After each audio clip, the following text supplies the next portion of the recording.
खैरियत से होंगे। आज का हमारा टॉपिक है इम्यूनिटी। आज हम इम्यूनिटी और इसकी टाइप्स को डिस्कस करेंगे। अब इम्यूनिटी की सबसे पहले डेफिनेशन देखते हैं कि इम्यूनिटी क्या होती है। इम्यूनिटी हम लोग अगर इसका मायने देखें तो इम्यूनिटी का मायने क्या होता है, क़ुव्वत मुदाफ़अत। अब क़ुव्वत मुदाफ़अत को इंग्लिश में क्या कहते हैं, डिफेंस सिस्टम या डिफेंस मैकेनिज़्म। डिफेंस मैकेनिज़्म किसके अगेंस्ट, किसी के इन्फेक्शन के अगेंस्ट, किसी भी फॉरेन पार्टिकल्स के अगेंस्ट, किसी भी नॉन सेल्फ के अगेंस्ट जो भी हमारा डिफेंस मैकेनिज़्म होता है, किसका, बॉडी का, ऑफ द बॉडी, इसको हम लोग क्या कहते हैं, इसको हम लोग इम्यूनिटी बोलते हैं।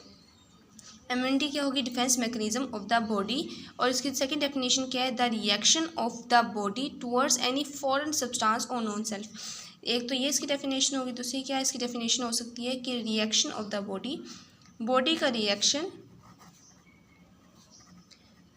टुवर्ड्स फॉरेन पार्टिकल्स या फॉरेन सब्सटेंसेस, जो फॉरेन पार्टिकल्स या फॉरेन सब्सटेंसेस के अगेंस्ट जो बॉडी का रिएक्शन होता है उसको हम लोग क्या कहते हैं, डिफेंस मैकेनिज़्म कहते हैं, या फिर इसको हम लोग क्या कहते हैं, इम्यूनिटी कहते हैं। तो इसकी क्लासिफिकेशन देख लेते हैं, इम्यूनिटी की क्या क्या क्लासिफिकेशन है। क्लासिफिकेशन इसको दो तरह के इसमें डिवाइड किया गया है क्लासिफिकेशन में। एक तो होती है इनेट इम्यूनिटी और एक होती है एक्वायर्ड इम्यूनिटी। इनेट इम्यूनिटी को हम लोग कौन सी इम्यूनिटी कहते हैं, इनेट इम्यूनिटी को हम लोग नॉन स्पेसिफिक इम्यूनिटी भी बोलते हैं। Non specific immunity, innate immunity वो इम्यूनिटी होती है जो हमारी बचपन से हमारी बॉडी के अंदर होती है और जो भी कोई फॉरेन पार्टिकल्स आते हैं तो उसके अगेंस्ट जो काम करती है, इसको हम लोग क्या कहते हैं, इनेट इम्यूनिटी कहते हैं। अब इसको नॉन स्पेसिफिक क्यों कहते हैं, क्योंकि ये बचपन से हमारी बाय बर्थ, ये क्या होती है, बाय बर्थ हमारी बॉडी के अंदर होती है। जब बाय बर्थ हमारी बॉडी के अंदर होगी तो फिर जो भी फॉरेन पार्टिकल्स आएंगे ये नहीं देखेगी कि बैक्टीरिया तो मैं इसके अगेंस्ट काम करूं या फिर ये वायरस से मैं इसके अगेंस्ट काम ना करूं, ये सब के अगेंस्ट जब काम करेगी तो हम इसको क्या कहेंगे, नॉन स्पेसिफिक कहेंगे। और एक्वायर्ड इम्यूनिटी को हम लोग स्पेसिफिक इम्यूनिटी भी कहते हैं। क्यों अब स्पेसिफिक इम्यूनिटी कहेंगे, एक्वायर्ड इम्यूनिटी हम लोग कहाँ से हासिल करते हैं, बाय इन्वायरमेंट से हम हासिल करते हैं, फ्रॉम इन्वायरमेंट। अब ये कहाँ इन्वायरमेंट से कैसे, जब कोई फॉर एग्जांपल हमने वैक्सीनेशंस वगैरह दे दी हैं अपने बॉडी को, जब वैक्सीनेशंस दे दी हैं तो फिर उससे क्या होगा कि हमने क्या, वैक्सीनेशन का क्या मतलब है कि हमने बॉडी में एंटीजन दी है। जब एंटीजन दिया है तो बॉडी हमारी क्या प्रोड्यूस करेगी, एंटीबॉडीज़ प्रोड्यूस करेगी उस वायरस या फिर उस फॉरेन पार्टिकल्स के अगेंस्ट। जब एंटीबॉडीज़ प्रोड्यूस करेगी तो एंटीबॉडीज़ किस फॉर्म में होंगी, मेमोरी सेल्स के फॉर्म में होंगी, in the form of memory cells. जब वाकई वो पार्टिकल, वो डिज़ीज़ जब जाके अटैक करेगी तो फिर फॉर एग्जांपल अगर पोलियो की हमने वैक्सीन दी है, पोलियो की वैक्सीन में क्या होगा, किल लाइव एटेनुएटेड हमारे पास क्या होंगे, एंटीजन होंगे। जब एंटीजन हमने दे दिए बॉडी को, बॉडी ने एंटीबॉडीज़ प्रोड्यूस कर ली, मेमोरी सेल्स प्रोड्यूस कर लिए। फॉर एग्जांपल अगर पोलियो की डिज़ीज़ आ जाती है, बॉडी पे अटैक करती है जाकर, पोलियो की जो डिज़ीज़ होती है, तो फिर अब जो हमारी जो एंटीबॉडीज़ होंगी वो हमारी बॉडी में ऑलरेडी प्रोड्यूस है। जब ऑलरेडी हमारी बॉडी में प्रोड्यूस है एंटीबॉडीज़ तो फिर वो जा क्या करेंगे, उन पोलियो की वायरसेस को क्या कर देंगे, किल कर देंगे, जिसकी वजह से डिज़ीज़ नहीं हो सकेगी। उसके बाद फिर है एक्वायर्ड इम्यूनिटी और इनेट इम्यूनिटी और एक्वायर्ड इम्यूनिटी, इसकी दो एक मेन क्लासिफिकेशन थी। देन इसके पास है जो एक्वायर्ड इम्यूनिटी है, इसके आगे दो और क्लासिफिकेशन है, active immunity and passive immunity. Active immunity and passive immunity. अब एक्टिव इम्यूनिटी क्या होती है, जो हम लोग as a result of infection के हम लोग बॉडी में डेवलप होती है, उसको क्या कहते हैं, एक्टिव इम्यूनिटी कहते हैं। या फिर हमने कोई वैक्सीन वगैरह दे दी बॉडी के अंदर, हमने वैक्सीनेशन दे दी, उसके नतीजे में क्या हमारी एंटीबॉडीज़ हमारी बॉडी ने प्रोड्यूस की और हमारी बॉडी ने क्या किया, डिफेंस मैकेनिज्म को स्ट्रॉन्ग कर दिया।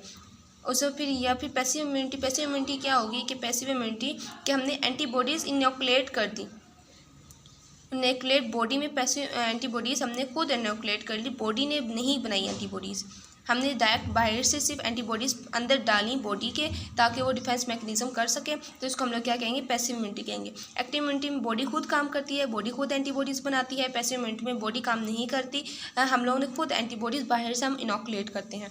चलिए अब बारी बारी इसको डिस्कस करते हैं। सबसे पहले हमारे पास इनेट इम्यूनिटी। इनेट इम्यूनिटी जैसे मैंने पहले बताया, ये बाय बर्थ हमारी बॉडी के अंदर होती है। इट इज़ इररिस्पेक्टिव, ये क्या होती है, बाय बर्थ हमारी बॉडी के अंदर होती है। ये ऑल लिविंग ऑर्गेनिजम्स में पाई जाती है, ऑल लिविंग थिंग्स में पाई जाती है, ठीक है। इरिस्पेक्टिव ऑफ देयर एवोल्यूशन, मतलब प्लांट्स में पाई जाएगी, एनिमल्स में पाई जाएगी, सब में पाई जाएगी, ठीक है। और इसकी एग्जांपल में क्या होगा, अच्छा फॉर एग्जांपल कोई भी अगर इन्फेक्शन आता है बॉडी में तो ये सबसे पहले डिफेंस मैकेनिज्म होता है हमारा जो बॉडी के अंदर ऑलवेज प्रेजेंट होता है और फ़ौरन जाके काम करता है। फॉर एग्जांपल में क्या होगा, जैसे हमारी स्किन हो गई, स्किन हमेशा हमारी कहते हैं एज अ प्रोटेक्शन हमें काम करती है और ये इनेट इम्यूनिटी बाय बर्थ होती है स्किन। देन कौन सी होगी, जैसे हमारी म्यूकस मेम्ब्रेन होगी, म्यूकस मेम्ब्रेन जैसे माउथ में जो म्यूकस मेम्ब्रेन है, अगर फॉर एग्जांपल बैक्टीरिया वगैरह चले जाते हैं तो वो स्किन के अंदर हमारी बॉडी के अंदर नहीं जान देती, म्यूकस मेम्ब्रेन बाहर उसको कवर कर लेती है, उसको किल कर देती है। और उसके बाद फिर क्या है, phagocytosis of white blood cells, जो हमारे वाइट ब्लड सेल्स हैं वो हमारे फैगोसाइटोसिस करते हैं। वाइट ब्लड सेल्स किसी ने बाहर से नहीं दिए, ठीक है, या फिर कोई एक्टिविटी नहीं हुई। वाइट ब्लड सेल्स हमारी इनेट हमारी बाय बर्थ पाए जाते हैं, जो जब भी कोई फॉरेन पार्टिकल्स आते हैं तो उसको फैगोसाइटोसिस करके उसको किल कर देती है। देन हमारे पास स्टमक में जो एसिड होता है, हमारा, ये हमारा बाय बर्थ होता है। ऐसे नहीं कि जैसे हम लोग बाहर से कोई एसिड दे रही हैं हमारी बॉडी में जा, नहीं, ये बाय बर्थ हमारे स्टमक में एसिड होता है जो क्या करता है, जब भी कोई हम लोग खाना खाते हैं उसके साथ हम लोग काफ़ी ज़्यादा बैक्टीरिया वायरसेस भी साथ इनहेल कर रहे होते हैं, तो फिर तो क्या होता है कि जो हमारे स्टमक में जो एसिड होता है वो उसको जा क्या कर देता है, किल कर देता है। देन हमारे पास क्या है, लाइसोजाइम्स हैं। अब लाइसोजाइम्स किन में पाए जाते हैं, जैसे हमारे मिल्क में लाइसोजाइम्स पाए जाते हैं, इंजाइम्स पाए जाते हैं, हमारे टीयर्स में इंजाइम्स पाए जाते हैं, स्लाइवा में इंजाइम्स पाए जाते हैं। अब ये क्या करते हैं कि हमारी बॉडी में ये नेचुरली पाए जाते हैं, ठीक है, मिल्क तो नहीं, मिल्क तो जैसे ब्रेस्ट मिल्क वगैरह हो गए, ठीक है, और हमारे टीयर्स में, हमारे स्लाइवा में क्या बाय बर्थ ये इनेट इम्यूनिटी के तौर पे पाए जाते हैं, लाइसोजाइम्स इंजाइम्स पाए जाते हैं जो हमारे फॉरेन पार्टिकल्स को, बैक्टीरिया को, वायरसेस को जाकर किल कर देते हैं। उसके बाद फिर क्या है, नेचुरल किलर सेल्स, जो हमारे पास नेचुरल किलर सेल्स हमारी बॉडी में होते हैं वो भी एज ए डिफेंस मैकेनिज्म काम कर रहे होते हैं। यहाँ तक होगी हमारी इनेट इम्यूनिटी। अब देखते हैं एक्वायर्ड इम्यूनिटी। इनेट इम्यूनिटी हमारी बाय बर्थ थी। अब एक्वायर्ड इम्यूनिटी क्या होगी कि जो हमने खुद हमारी बॉडी ने प्रोड्यूस की होगी as a result of infection के रिजल्ट में जो भी हमारी बॉडी ने प्रोड्यूस की होगी। अब फॉर एग्जांपल जैसे हमारे पास कोई इन्फेक्शन आया, हमारी बॉडी ने क्या किया, वर्क परफॉर्म किया, इन्फेक्शन को क्या लेगी, एज ए एंटीजन लेगी हमारी बॉडी। जब एज ए एंटीजन लेगी तो हमारी बॉडी क्या बनाएगी, एंटीबॉडीज़ बनाएगी और उसको इन्फेक्शन को जाके क्या कर देगी, या फिर बैक्टीरिया वायरसेस को ये जो एंटीबॉडीज़ होंगी ये जाके क्या कर देंगी, किल कर देंगी, ठीक है। अब ये जो हमारे पास एंटीबॉडीज़ होंगी ये क्या करेंगी, ये एज मेमोरी सेल्स हमारी बॉडी में कुछ रह जाएंगी। जब रह जाएंगी तो जब दोबारा ये जब इन्फेक्शन आएगा, जब दोबारा एंटीजन आएगा तो फिर ये अटैक नहीं करने देगी अपनी बॉडी में। ये एंटीबॉडीज़ जैसे ये इन्फेक्शन आएगा तो एंटीबॉडीज़ को क्या कर देगी, फ़ौरन जाके इसको किल कर देगी, ठीक है। ये क्या है, स्पेसिफिक है, ये हर किस में पाई नहीं जाती, ये सिर्फ किस में पाई जाएंगी, वर्टिब्रेट्स में पाई जाएंगी, ये सिर्फ वर्टिब्रेट्स में पाई जाएंगी। अब आगे इसको क्लासिफाई किया गया है दो इसको टाइप्स में, active immunity and passive immunity. Active immunity and passive immunity.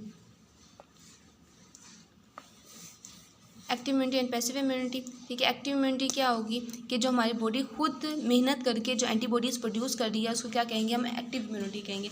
Active immunity किसके रिजल्ट में प्रोड्यूस होगी, एज रिजल्ट ऑफ इन्फेक्शन के रिजल्ट में प्रोड्यूस हो गई, ठीक है। एंटीबॉडीज़ बना ली हमारी बॉडी ने एज रिजल्ट ऑफ इन्फेक्शन, या फिर कोई इम्यूनाइजेशन हमने दे दी, बाहर से कोई वैक्सीनेशंस दे दी, वैक्सीनेशंस बाहर से हमने दी तो फिर हमारी बॉडी ने क्या बनाई, एंटीबॉडीज़ बनाई, ठीक है। पैसिव इम्यूनिटी में क्या होगा कि हम लोगों ने खुद बाहर से आर्टिफिशली हमने एंटीबॉडी हमने इनॉकुलेट कर दी बॉडी में, ठीक है, तो इससे क्या होगा, हमारी पैसिव इम्यूनिटी होगी। अब आगे एक्टिव इम्यूनिटी की दो टाइप्स हैं,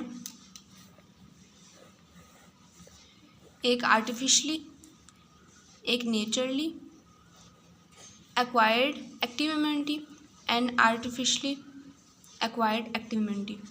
अब नेचुरली एक्वायर्ड एक्टिव इम्यूनिटी क्या होगी कि फॉर एग्जांपल जैसे हमारे पास चिकन पॉक्स है। चिकन पॉक्स एक डिज़ीज़ का नाम है जिस बॉडी में बहुत ज़्यादा ऐसे दाने से बन जाते हैं, अब तो वैसे ही पूरी वर्ल्ड से डिस्ट्रॉय हो गई है, डेडिकेट हो गई है। चिकन पॉक्स जैसी हमारी बॉडी में जाती है तो हम लोग कहते हैं ना लाइफ टाइम एक सिर्फ दफ़ा चिकन पॉक्स हो सकता है। हम क्यों कहते हैं? क्योंकि chicken pox as a infection हमारी बॉडी में जाएगा और क्या करेगा, एंटीबॉडीज़ प्रोड्यूस कर लेगा, मेमोरी सेल्स बना देगा। जब दूसरी बार चिकन पॉक्स का अटैक होगा तो हमारी बॉडी को कुछ नहीं होगा, क्योंकि हमारी बॉडी में ऑलरेडी एंटीबॉडीज़ प्रोड्यूस होंगे। देन हमारे पास मीज़ल्स में इसी में आता है कि हमारी बॉडी को अगर एक दफ़ा मीज़ल्स हो जाए तो दोबारा नहीं होंगी। क्यों नहीं होंगी? क्योंकि हमारी बॉडी में एंटीबॉडीज़ प्रोड्यूस होंगी। देन उसके बाद फिर क्या है,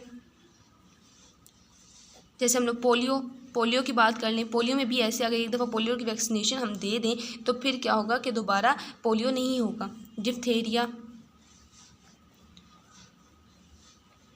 ये सब किसकी एग्जांपल है? नेचुरली एक्वायर्ड एक्टिव इम्यूनिटी की एग्जांपल है। आगे है passively artificially acquired active immunity में क्या होगा कि हम लोग वैक्सीन देंगे। आर्टिफिशियली क्या होगा, हम वैक्सीन देंगे बॉडी को। जब वैक्सीन देंगे बॉडी को तो फिर क्या होगा कि हमारी वैक्सीनेशन को एज ए एंटीजन, वो हमारी वैक्सीन में क्या होता है, एज एंटीजन होता है। एंटीजन किस फॉर्म में होता है? वो लाइव फॉर्म में नहीं, लाइव फॉर्म में होता है, कुछ लाइव फॉर्म में होता है, लेकिन वो ज़्यादा लाइव फॉर्म में नहीं होता। क्यों नहीं होता? कि अगर वो लाइव फॉर्म में होगा तो वो हमारी बॉडी में जाके मल्टीप्लाई होने लग जाएगा और बॉडी को बहुत ज़्यादा सीवियर डिजीज़ का सामना करना पड़ेगा। वो क्या होता है? वीक फॉर्म में होता है, या तो मरा हुआ एंटीजन होता है या फिर वीक फॉर्म में होता है, ताकि हमारी बॉडी के अंदर जाए और एंटीबॉडीज़ बनाए, हमारी बॉडी को ज़्यादा नुकसान ना पहुँचाए। ठीक है, या फिर टॉक्सॉइड्स वगैरह होंगे। अब टॉक्सॉइड्स क्या होते हैं कि इनका जो टॉक्सिक जो पार्टिकल होता है, टॉक्सिक जो प्रोड्यूस करने का जो मटेरियल होता है, हिम्मत होती है, वो ख़त्म कर दी जाती है, लेकिन इनको जो एंटीबॉडी बनाने की जो इनकी सलाहियत होती है वो इनकी मेंटेन की जाती है। तब हम लोग बॉडी के अंदर ये एंटर करते हैं। ठीक है, उस वक्त फिर पैसिव इम्यूनिटी में इस तरह दो टाइप्स हैं पैसिव इम्यूनिटी की। पैसिव इम्यूनिटी की हम लोग दो टाइप्स आगे ऐसे डिस्कस करते हैं इसको। एक है नेचुरली एक्वायर्ड पैसिव इम्यूनिटी और एक है आर्टिफिशियली एक्वायर्ड पैसिव इम्यूनिटी। अब नेचुरली एक्वायर्ड पैसिव इम्यूनिटी में क्या है कि नेचुरली हमारी बॉडी में कैसे पैसिव इम्यूनिटी डेवलप की जा सकती है। फॉर एग्जांपल हमने क्या बात की थी कि पैसिव इम्यूनिटी क्या होती है, जो एंटीबॉडीज़ हम लोग बाहर से इंट्रोड्यूस करते हैं बॉडी के अंदर, तो उसको हम लोग क्या कहते हैं? पैसिव इम्यूनिटी कहते हैं। अब नेचुरली कैसे हमारी बॉडी में एंटीबॉडीज़ प्रोड्यूस होंगी? फॉर एग्जांपल मैटरनल एंटीबॉडीज़ कहाँ से कहाँ तक जाएंगी? मैटरनल एंटीबॉडीज़ बेबी के पास जाएंगी। कैसे? थ्रू प्लेसेंटा के थ्रू जो एंटीबॉडीज़ मैटरनल बॉडी से बेबी की बॉडी में जाएंगी तो उसको हम लोग क्या कहते हैं? उसको हम नेचुरली एक्वायर्ड पैसिव इम्यूनिटी कहते हैं। ठीक है, और देन इसकी ये एग्जांपल होगी। देन इसकी कौन सी एग्जांपल होंगी? मिल्क या कोलेस्ट्रम। मिल्क से या फिर कोलेस्ट्रम से हमारी जो मदर की एंटीबॉडीज़ होंगी वो बेबी की बॉडी में चली जाएंगी और एज ए डिफेंस मैकेनिज्म काम करेंगी।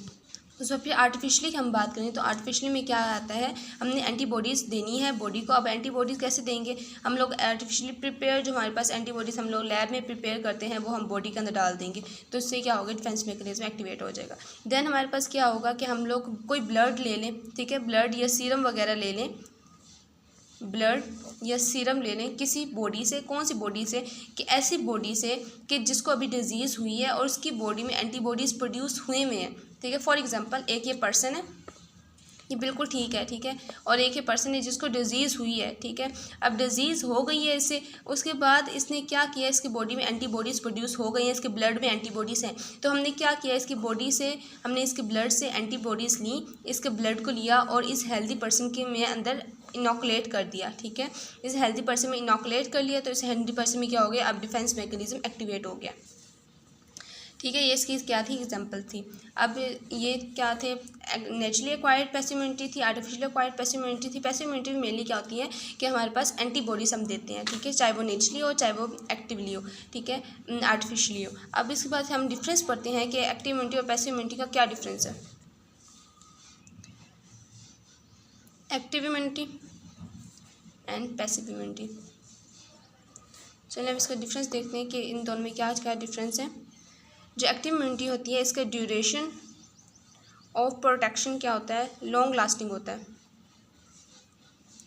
क्यों लॉन्ग लास्टिंग होता है? क्योंकि अगर एक दफ़ा हमारी बॉडी में एंटीजन आ गया, हमारी बॉडी ने एंटीबॉडीज़ प्रोड्यूस कर ली, तो उसका जो प्रोटेक्शन होगा वो लॉन्ग लास्टिंग होगा, वो ज़्यादा देर तक हमें प्रोटेक्शन प्रोवाइड करता रहेगा एज़ कम्पेयर टू हमारे पास जो पैसिव इम्यूनिटी, जो हम लोग खुद एंटीबॉडीज़ प्रोड्यूस करते हैं, वो तो एक दफ़ा काम करेंगी, उस पर फिर ख़त्म हो जाएंगी। उसके बाद फिर क्या है कि एफिकेसी रेट इसका क्या है, 100% है, मतलब ये बहुत अच्छा प्रोटेक्शन हमें देता है। प्रोटेक्शन एफिकेसी इसकी क्या है, 100% हमें प्रोटेक्शन देगी एक्टिव इम्यूनिटी। और पैसिव इम्यूनिटी हमें 100% प्रोटेक्शन नहीं देगी, कि चाहे फॉर एग्जांपल अगर हम लोगों ने कम एंटीबॉडीज़ अगर बॉडी के अंदर गई हैं तो फिर वो उतनी प्रोटेक्शन देगी ना, ज़्यादा 100% एफिकेसी तो नहीं होगी इसकी, ठीक है। उसके बाद फिर है इट इज़ चीपर। जो वैक्सीन्स होती हैं वो चीपर होती हैं, लेकिन जो एंटीबॉडीज़ होती हैं वो बहुत ज़्यादा महंगी होती हैं, ठीक है।